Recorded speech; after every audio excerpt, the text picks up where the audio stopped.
Warning, this episode was recorded in the middle of November of 2017.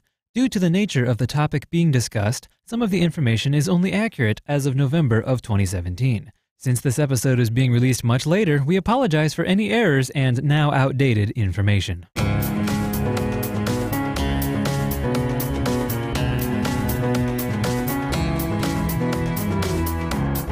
Hey, welcome to the GNAPcast. My name is David. And my name is Seth, and today we are going to be doing another Google Autofill episode. Hey! So our last episode, David was explaining to me the ins and outs of solving a Rubik's Cube as fast as you possibly can. Yeah, yes. This concept of speed cubing. And so today we're going to be playing Google Autofill relating to Rubik's Cubes and speed cubes, and I don't know what any of the questions are going to be. Seth has a question queued up on Google, and he's going to fill it in. So, for example, I don't actually know what it is, but something like, is a Rubik's Cube, and then like A, whatever the first option is, and then B, C, or something like that. So yeah. I don't know what the actual question is. If any of you listening are not familiar with the Google Autofill game, how it works is you type a question into Google, and then a letter of the alphabet, and you do that in succession until you go through all of them and try to answer the questions that it comes up with. So, and sometimes it comes up with the same question, so Seth might pick a different one or something like that. So you never know. Let's find out. Well, are you ready? I am ready. All right, here we go. And I'm going to be answering this basically off the top of my head, kind of like how Seth did for Mass Effect. So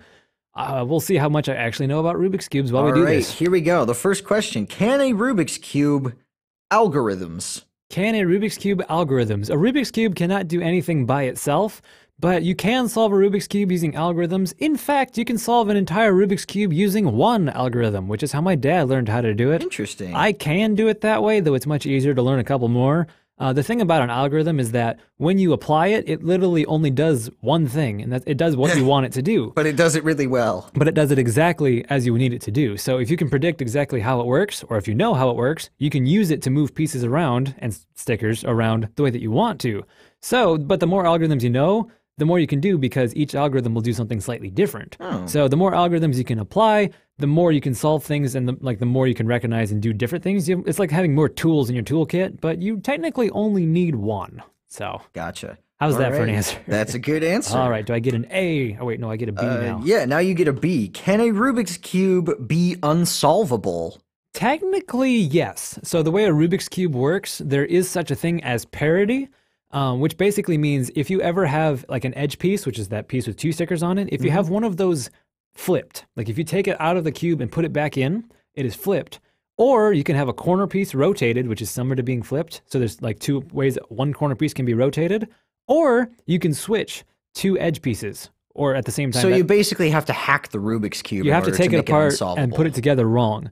So based on that, there's actually what people refer to as 12 different, per se, universes. I would say universes in quotes, though you can't hear the quotes in my voice maybe, where there's actually 12 times the number of possible Rubik's Cube scrambles because of those different parities, where you can have a corner rotated, you can have an edge backwards, or you can have two pieces flipped with each other. But an actual Rubik's Cube itself, if you don't ever take it apart, it will never be unsolvable, unless you rotate a corner because it's loose or if it's broken or something like that. But what's really cool is if you have an even numbered cube, like a 4x4 or a 6x6, you can actually have those parities that on a Rubik's Cube would be unsolvable. Because on a 4x4, you can switch two edges, or you can flip one edge piece around. However, you still can't have a corner rotated. That will never be a parity that you can fix within a cube like that. And there are certain special puzzles you can. That is kind of a long-winded answer, but I think it shows that I kind of know what I'm talking about. Yeah. Maybe just a little bit. All right, next question. All right, here we go. Can a Rubik's Cube cake? There are such things as Rubik's Cube cakes. I mean, I'm not surprised. You can make almost anything into a cake. You really can, and they're great. I've never had a Rubik's Cube cake myself, but I am in some Facebook groups where some cubers, for their birthday, their mom or their friend, or, they'll buy a cake, and it's a Rubik's Cube cake.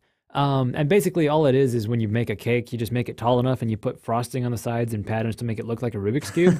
And that's all there really is to it. Well, now here's my question. Can you solve a Rubik's Cube cake? You cannot, because it does not turn very well. The cake just kind of falls apart, and then it's a lie? Wait, that's not how it works. No! Not again!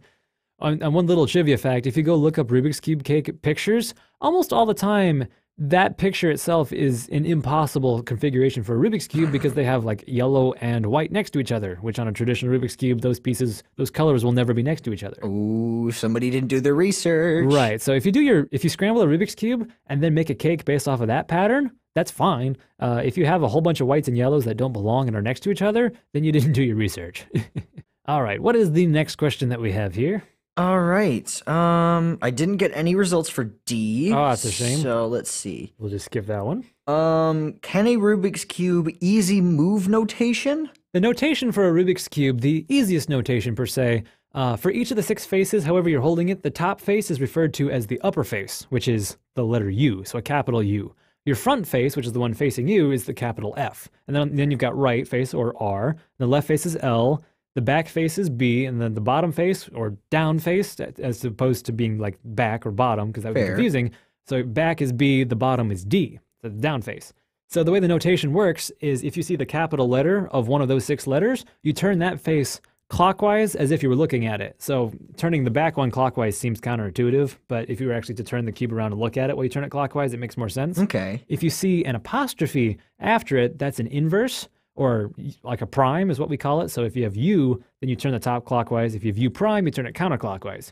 If you see a 2, you turn it twice. And it doesn't matter which way you turn it, because on a Rubik's Cube, turning it twice either direction results in the same result. So just so that I'm clear, and for the listeners at home, the move notation tells you how to move a Rubik's Cube in order to solve it? Yes and no. Essentially? The way you have to learn algorithms is through that notation. So if you remember last episode where I went over the Soon algorithm really quickly, the Soon algorithm is R, U, R prime, U, R, U2, R prime, which is 7 moves. But I tried to describe it like I turn it clockwise and then counterclockwise. Okay. So that's how you have to learn algorithms if you don't already know them. Usually what we use the notation for is reconstructing somebody's solve. So you see like how it was scrambled, and then you can follow exactly how they did it by following what their moves were, and you can see how they paired up their F2L, or what algorithm they used for the last step, or something like that. Or more commonly, that's how you scramble a Rubik's Cube. So like in competition, the judges will use a specific scramble, which is like 25 to 30 different letters that will result in a completely scrambled Rubik's Cube, but then every competitor gets the exact same scramble. Gotcha. So that's where that's most commonly used. There's other complicated notation for like trying to move just a middle layer, or like on a 4x4 through 7x7 if you want to move 2 or 3 layers, but that's the easiest notation. All right, fair enough. It's known as standard or WCA notation. All right, so our next question is, where can I buy a Rubik's Cube from? Well, I mean, you can technically buy one from Walmart, but I don't really recommend them because they don't turn very well. They are the standard, but they don't turn the greatest. I highly recommend, there's a website that you can find that's The Cubicle. So if you go type in thecubicle.us, you can buy speed cubes, you can buy puzzle cubes, you can buy all different manners of everything. It's mostly a speed solving website where you can buy the latest speed cubes, you can buy the latest magnetic cubes or the latest stickerless cubes, but you can also find a lot of other fun cubes as well, like just shape mods or just interesting puzzles to try or things like that that aren't built for speed. Okay. All right, for G, can you get a Rubik's Cube? Yes. Fair enough. I don't understand the context of the question. So are they referring to can you buy one? Because that's the same as before. If they're referring to can you understand one? Yes, but it takes a fair amount of practice, which I've kind of gone into a little bit before. Like, it's not as hard as people think it is, and in that sense, you can get it. Like, you can get what you're doing. But just the more familiar you become with it, the easier it becomes. Fair enough. All right. H. Can a Rubik's Cube hard to solve? I love the grammar in these questions. Oh, they're fantastic. It's actually not terribly hard to solve. Again, as I've gone over, you just have to learn what you're doing, and you just have to understand a couple simple algorithms and what they do. Beyond that, it's not terribly difficult. But if you were just to look at it, like not knowing a thing about it, and try to comprehend it that way, you're not going to solve it. Fair enough. And that's how most people treat a Rubik's Cube is, oh, this is impossible. I'm just going to leave it and ignore it for now. And that's why whenever you find a Rubik's Cube, when you buy them, they're always solved. But whenever you find them in people's drawers, like in their attic or whatever, they're always scrambled because people are like, oh, I could solve this, and then they can't. So, but you just got to learn how to do it. It's actually not as hard as people think. All right. I. Can you solve a Rubik's Cube in 2 moves? No. There is a good prank YouTube video where someone had it not actually scrambled. All they had done was move 2 moves over and over. and it looked like it was scrambled, but his thumb was covering up a couple pieces that were very clearly solved, and it just looked like it was a scramble. And so he clearly showed how if you turn the right side and then the top side and then the right side and the top side, you would eventually solve it. But that's not how it works. To solve a Rubik's Cube, actually, you have to use more than just 2 moves or 2 repeated moves, whatever. But if you start with a solved cube and you apply a sequence or a pattern, like if you do RU, or if you do RU, or something like that, and you do... Hey! That's not what I was saying. No, but if you do the same thing over and over and over, the cube will solve itself. So like after 106 iterations of doing the right side and the top side, it will solve itself. Now, if you do like R2U2, not R2D2. Well, actually, if you do R2D2, it will. After like 6 iterations, it'll solve itself, just based on how the puzzle works. Oh. So in that sense, technically, yes, but if it's completely scrambled, you're not going to solve it with 2 moves. Fair enough. All right, Jay, can a Rubik's Cube jigsaw puzzle? I mean, there are different kinds of puzzles. Like jigsaw puzzles are usually 2D, like where you put the pieces down and you're making a picture. Rubik's Cube puzzles are 3-dimensional, but they're both puzzles. I'm sure there are jigsaw puzzles out there that are Rubik's Cube related. I'm not surprised. But other than that, I'm not sure what the question could be referring to. So the jigsaw killer never used a Rubik's Cube as far as I know. And Erno Rubik is not the jigsaw killer. Fair enough. Spoiler alert. Oh. All right, Kay, where can I buy a Rubik's Cube keychain? Keychain. Well, another option. Again, you could probably go to Walmart and find them. I'm not actually sure. But if you go to thecubicle.us, you can find keychains there. There's a bunch of websites. There's another site. It's zcube.vip, I believe. It used to be like a Hong Kong site, and now it's something else. But there's another site that's like, if you go to Mefferts, which is the last name of the guy who invented the Pyraminx, like Mefferts.com or something like that. You can also find keychains there. So a quick Google search, which is, I guess, what these people are doing, will lead you to one. So, but, you can find them at thecubicle.us. All right. They're usually about 30 millimeters across, whereas the standard Rubik's Cube is about 57 millimeters across. All right. L, what does a Rubik's Cube look like inside? Inside? Well, that's kind of interesting. This is going to be hard to describe just with audio. But basically, the core of a cube, the very center of it, there's... What the core looks like, it's kind of, if you can picture a cylinder up and down, a very small cylinder... like round but like flat on the top. Yeah. And now picture another cylinder combined with it to make a plus side by side. And now make a 3D version of that where there's a third one that goes forward and out, like forward and backward, So that it's like 6 little cylinders kind of. But in each of those cylinders is like a screw. And so the centerpiece actually connects to the screw. Okay. But the centerpiece flares outwards. So it kind of, we'll call it an umbrella or a mushroom cap or something like that. And the way that the puzzle actually works is that the corner pieces have little... the part of their piece goes all the way down into the center and hooks underneath the center caps. And then the edge pieces will go over top of the corner pieces that hook underneath, but then will also hook underneath. So it's it's almost like spherical. All the pieces themselves are like around the core. It's kind of hard to describe in that sense unless you see it. But if you take one apart, which if you turn the top layer about 30 degrees and pop the middle edge out, you can take it apart. Interesting. But it's basically spherical with the little core in there. And the way it works, which is actually astonishing to me, is that all of the pieces in there are free-floating. Are they really? With the exception of like the center pieces, which are directly connected to the core. Right. All of the other pieces, like the corners and the edges, are all just sitting there, not falling apart because of how it was designed. And that's what Rubik was trying to do. He wasn't trying to make a puzzle. He was trying to make a 3D object where it didn't fall apart despite all the pieces being independent. And that's why it can turn in the different ways that it does, is because all the pieces are independent. And that's what makes cubes like a 7x7 or a 17x17 or a 22x22 so ridiculous. Yeah. Is that there's thousands of little pieces that are all stuck together but are not at all connected or glued together or anything. They're just all sitting underneath each other, but they never fall apart. Wow. And they can all move, and it's amazing. Yeah, there are a lot more physics to a Rubik's Cube than I ever knew. I know. There's also a great thing called group theory, but that's a mathematics problem, and I'm not going to go into that. All right.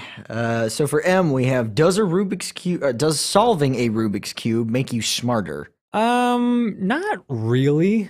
There is the stereotype that people who do solve Rubik's Cubes are smarter.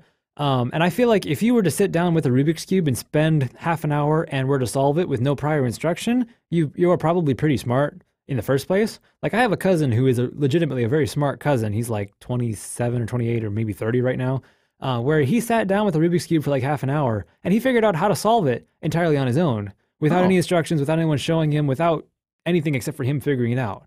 So in that sense, he was already smart, so solving it didn't make him smarter.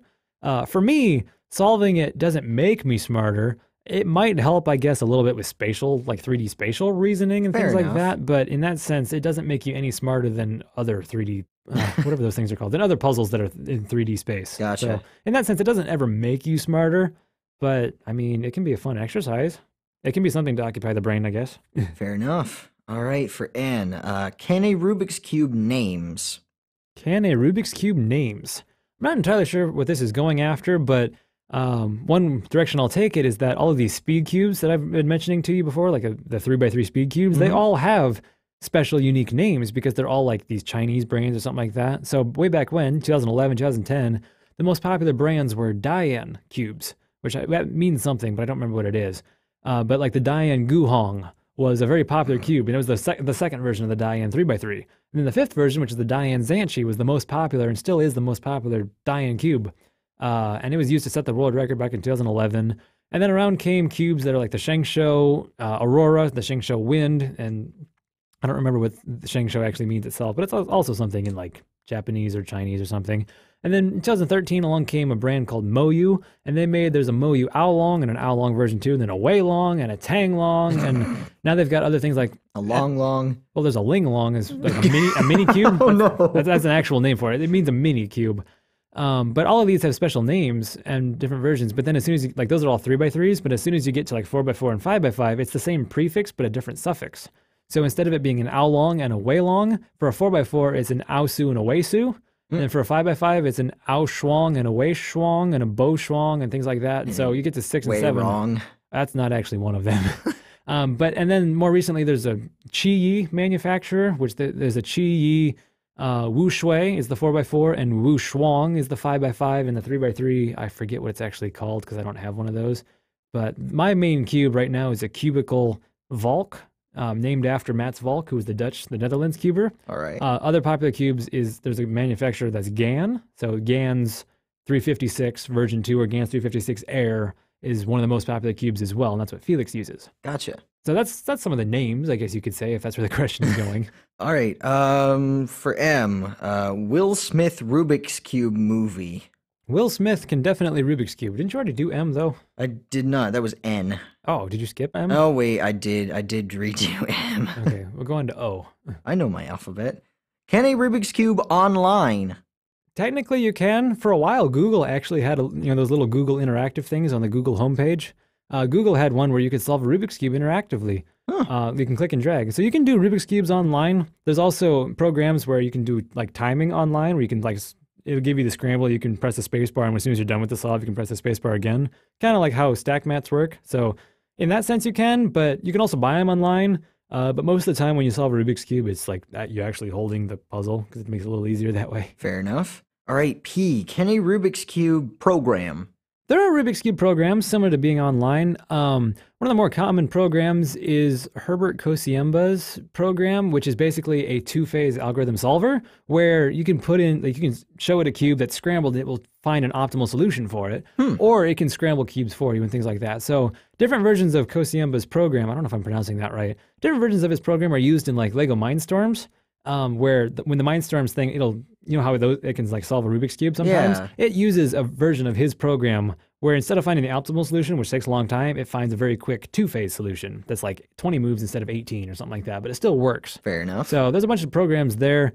That's a good quick answer, I think. All right. Well, speaking of Q, can a Rubik's Cube quilt pattern? I believe you can. I have very little experience with quilt patterns that are Rubik's Cubes, but I'm sure that you can. I don't even know if you can buy them online, but I bet there's something somewhere. I bet you can't solve it, though. Yeah, probably not. Once it's in a quilt form, you're not going to solve it. All right, R. Can a Rubik's Cube rules?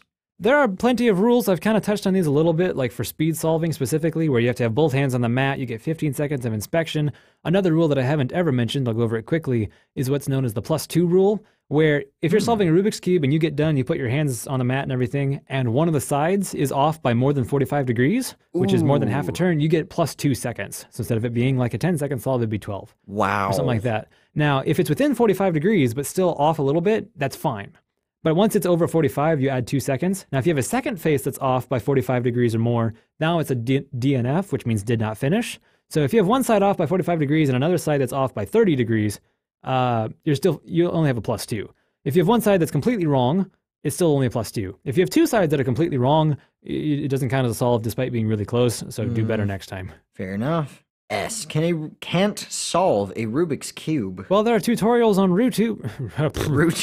Well, there are tutorials on YouTube, and there's PDFs and instructions you can find. And if you buy a Rubik's Cube, like from Walmart, for example, like the standard ones, it comes with a little instruction packet to show you. So it's very easy to solve. You just got to put a little effort into it. All right, T. Can a Rubik's Cube trick? There are Rubik's Cube tricks. Like if you've seen that Rubik's Cube magician guy that like hides it in a bag and pulls it out and it's solved, or solves it behind its back, he's solving it one-handed, and he doesn't actually have it scrambled. He has it so that it looks scrambled, but he knows the moves. So as soon as he puts it in the bag, he executes like 6 or 7 moves really quickly, pulls it out, and it's solved again. And he fools everybody because nobody really knows how easy it is to do that on a Rubik's Cube. He didn't fool me because I've seen that Well, before. now we know, so he won't fool us anymore. Ah, I have ruined his trick. Actually, I haven't. It still looks really cool. All right, can a Rubik's Cube underwater? Yes, Kevin Hayes has done it underwater, and actually Max Park has done it underwater as well. He did a sub 5-second solve underwater just recently, I believe. Wow. But you can solve it underwater. It's not the greatest for the cube itself, so don't use your best cube underwater. I've never done it underwater, though. Fair enough. All right, V. Uh-oh. Can you lubricate a Rubik's Cube with vegetable oil? I don't recommend vegetable oil. Now, lubricating Rubik's Cubes is something that people do because it makes it turn faster. There's less friction. The most common things you can use are actually silicone lubricants. So like there's little silicone gels you can put in or a silicone spray. I do not recommend WD-40, which is what people always used to use. Oh, that sounds a terrible idea. Because that's actually, it's like an oil-based thing, and that'll actually corrode the plastic of a Rubik's Cube. Oh. So use silicone-based, like there's, if you go to the cubicle, you can find these silicone gels that you just like put a little bit in the center of the Rubik's Cube, you move, you do like couple solves with it, and all of a sudden your Rubik's Cube moves much more smoothly and there's less friction. So you can lubricate it, but I don't recommend vegetable oil or nail polish or whatever all these other goofy things are people use. Just use typical lubrical, like the silicone lubes. It's much easier. All right. W. Can a Rubik's Cube world record? Can a Rubik's Cube world record? Well, technically the world record for Rubik's Cube for single is 4.59 seconds. I forget the guy's name. It's something vaguely Asian, I believe. I feel kind of bad, but I don't remember his name. He's a newer cuber. I think he goes by Steve for his American name, but his actual name is something different. But the world record average is 5.8 seconds, which is set by Felix Zemdegs, where 3 of his 5 solves were under 6 seconds, and the 4th one was like 6.0. Oh. And then his 5th one was a 6.2 or something like that. So he has the world record average. All right. X. Can a Rubik's Cube X and O method?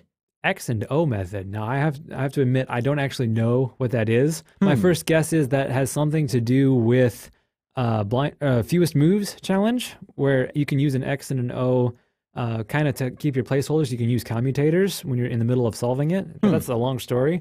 There might also be, I think there's a cube that is an X and O cube. That's like, it's got like tic-tac-toe on each side or something like that. Which it's a special type of cube that requires a special method. But since I don't have one, I've never learned it. That's my best guess as to what that's actually referring to. I'll have to look that up later to see what I'm missing. All right. Why? I don't know. I don't know. I guess I'm asking a question, but might as well. For the podcast. For the podcast. Can you take a Rubik's Cube apart? Yes. Why? What does Rubik's Cube have to do with why you're taking it apart? I think it was you. Oh, okay. That makes sense. Well, yes, you can take it apart. A traditional Rubik's Cube is harder to take apart because it doesn't actually have like springs and things in it that make it easier. If you have a speed cube, the center caps, you can pull them off and you can actually unscrew a screw that's in the middle of it, and that allows you to take the pieces out that way. If you're trying to take apart a normal Rubik's Cube, turn one of the layers about 30 degrees, and you can pop out the middle piece in between the 2 corners. If it's really stuck, you can use a screwdriver to pop it out, like a flathead screwdriver. Do be careful because you can actually damage things if you do it wrong. Ooh. So don't do it normally. Don't try to take out a corner. Don't turn it at 45 degrees. Turn it about 30 degrees. That's the easiest. But yes, you can take them apart. But if it's very poorly made, you take it apart and it falls apart, it's not worth having in the first place. Fair enough. All right, and lastly, can a Rubik's Cube zigzag pattern? Zigzag pattern. That's a pattern where on the top layer, the front right and the bottom left are backwards, and on the bottom layer, the front left and the bottom right are backwards. and then you've got your middles backwards in the middle layer as well. And what that does is that makes a zigzag on 4 of the sides. Oh, okay. And I believe the easiest way to do that, the way that I always did it, is if you're holding it, turn the right side clockwise and the left side clockwise, and then turn the entire thing, the entire cube clockwise, as if you were turning the top clockwise, but just the entire cube, and do that again like 6 times. And that will make a zigzag pattern. Cool. There's other easy ways to do it that I don't actually know, because there's a whole bunch of patterns you can do. Like you can do a snake pattern, you can do cube within a cube within a cube, you can do, H's everywhere, you can move just the centers around. There's a whole bunch of fun patterns to do. And the bigger cube you have, the more patterns you can do, like patterns on a 7x7. Like if you do super flip on a 7x7, it looks amazing. I may have to look some of those up later. I'll have to show you at some point. But yeah, there's a lot of patterns you can do. The zigzag pattern is not terribly difficult, though I don't actually know how to do it on bigger cubes now that I think about it. Fair enough. All right, so there we made it through the entire alphabet. That does it for our second Google Autofill episode. And I think I knew most of those questions. I have to go do some research on the X and O puzzle, because what in the world is that? Yeah. I don't remember, and I think that also actually will wrap up season 1 for the GNAPcast. Yeah, How about that? That is season 1 for the GNAPcast. All right, so thank you for listening, and to sign off, what key should we do this time, Seth? Oh, what was the very first key that we did? Ooh, I don't actually remember. That was a long time ago. I think it was actually middle C. Middle C, which is the common middle C? Yeah. All right, let's do middle C. Do you want to take the tonic again, since you haven't done tonic as much? I can do tonic. I'll give you the tonic, and I'll do... Should I do the minor to the major third?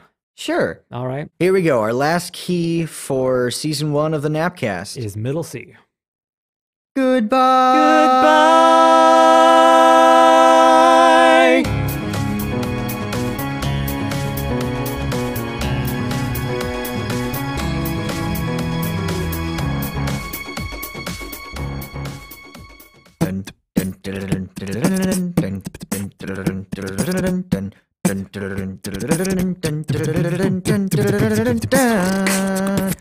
Oh wait, no. That's not how that goes. Oh, that was fun though. Oh. Boots and pecans and boots and pecans and pecans and cats and pecans and cats and wait. I'm allergic to cats. Does that work? Every time you do that. I only did it once. Oh man, you always manage to say something that just catches me completely off guard. That should almost be like a goal of mine, maybe. It's not, but it's the greatest when it happens. And we were recording this time. That's the best part. I want to throw that into the boober reel for sure.